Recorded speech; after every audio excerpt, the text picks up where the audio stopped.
Hey everyone, you're listening to Ankur Warikoo on Woice with Warikoo. On this podcast, I talk to you about entrepreneurship, how to grow in life, manage personal finances, handle failures, and a lot more things that just come to my mind. The episode begins. We often hear the phrase, scratch your own itch. We actually hear it more in the entrepreneurial circles because people are always advising founders that, hey, if you want to start up, then scratch your own itch, which basically means if you have a problem, then just start with that problem because that's the best way for you to start up. You're most passionate about your own problem, so you will devote all the energy and the time and the money and the commitment and everything that's required for it to work. And that's why you have a far likelihood of making it successful. And I want to argue in this podcast episode that this phrase or suggestion or advice is actually harmful. And here's the reason why. When you scratch your own itch, you actually have a very inside out view, which means you're consumed by what you're going through and you very rarely stop and pause and ask yourself, how many people apart from me are going through the same problem?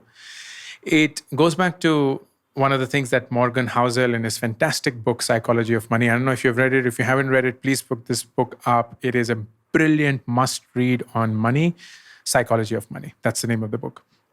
And what he says is, we believe that our experiences define most of the world when the truth is our experiences account for 0.0000001% of what actually happens in the world. And that's a fallacy we all fall for. Whatever is happening to us, whatever is it that we are experiencing, whether it's problems, whether it's even a happy moment, we believe that that is what comprises a large part of the world. Here is a great way for you to think about this. It's a question I often ask in public forums. I'm going to ask on a podcast. I have no way of knowing what your answer is, but if you're true to yourself, we'll all have a nice time. How many of you listening to this podcast who belong to India are from middle class? How many of you listening to this podcast who are particularly from India feel that you belong to the middle class? Just in your head, raise your hand if you think that you're from middle class. And I'll give you 2 seconds to think about it. Okay, so you're middle class. I can bet my life that 80%, if not more, of all of you who are listening to this podcast have raised your hands and said, I am middle class.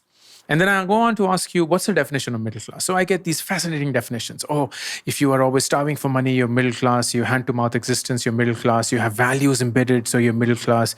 You had to stand in line to get something, you're middle class. You have a fixed deposit, so you're middle class, so on and so forth. Right? So there are different definitions of it.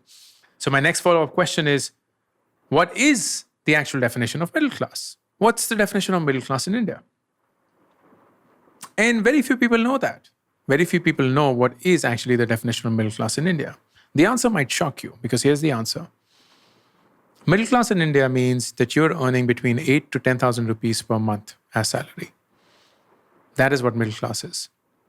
So how much you pay to your driver if you have one or your family has one, that person is middle class. Your Uber driver, did I say Ola driver? That's middle class. Your maid, collectively, how much she earns makes her middle class. The rickshaw puller on the street is middle class. The vegetable vendor is middle class. You're not middle class, my friend. You're listening to a podcast in English on most likely Spotify or Apple or Amazon or some fancy other platform. You are way above middle class. The only problem is you're constantly comparing yourself to Mukesh Ambani's son's marriage and saying, oh shit, I am so goddamn poor. But the truth is you are way above middle class, my friend. The point I'm trying to make is the following.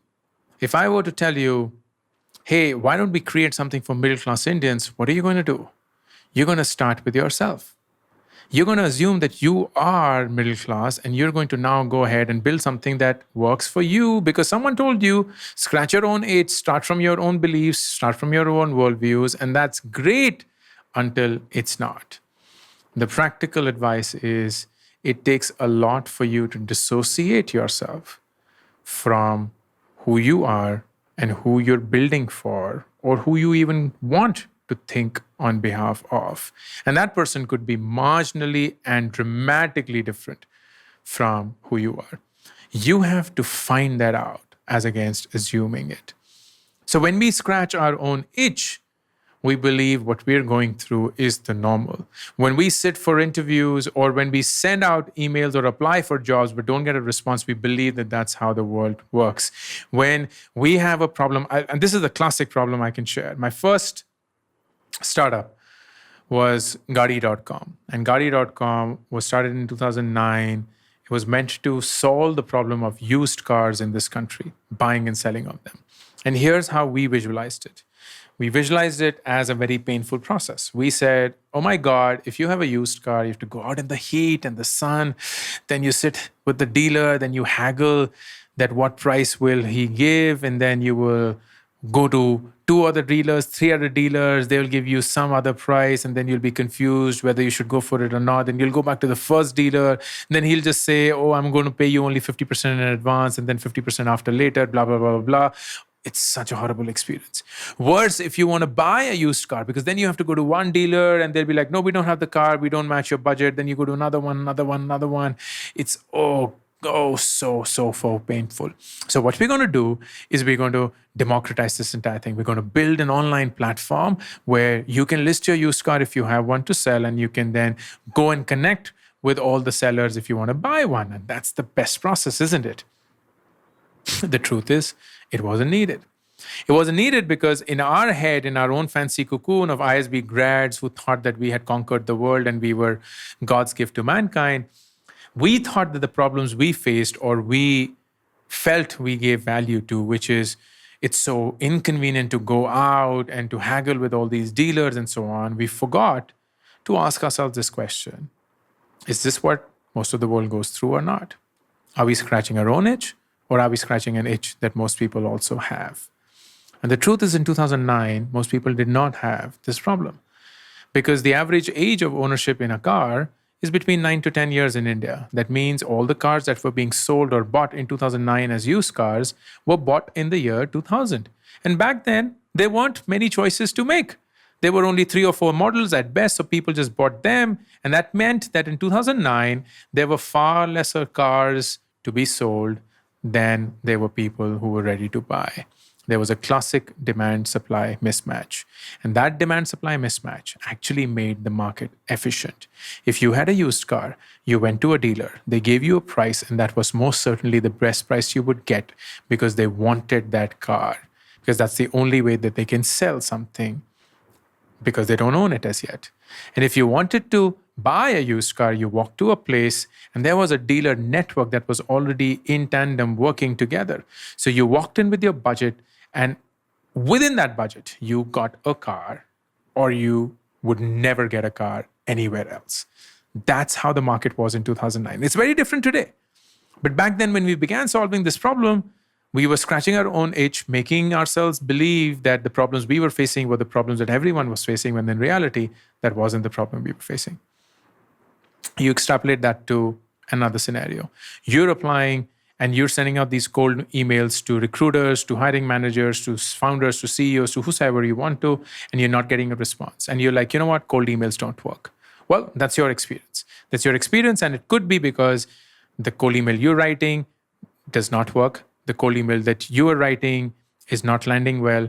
The way that you're structuring it is not being received well. You're reaching out to the wrong people in the first place. Your profile is not suited to what you're seeking. Multiple other reasons. But if you scratch your own itch and you're like, you know what, cold emails don't work. So what I want to do is create this platform where people can connect with one another and recruiters with candidates and so on and so forth. You may be solving a problem that doesn't exist in the real world. Or you may go about thinking that this is the problem that needs to be solved, when in reality, there was some other problem that you had to work on, which could very well be that your cold email had to be improved. Nothing else, nothing beyond that. But that is how you made that mistake of scratching your own itch. At the end of it, the biggest fallacy we all fall for is to believe that our experiences shape up the world, when the truth is our experiences are only a very small reflection of what the real world is. The realization about this makes us wiser.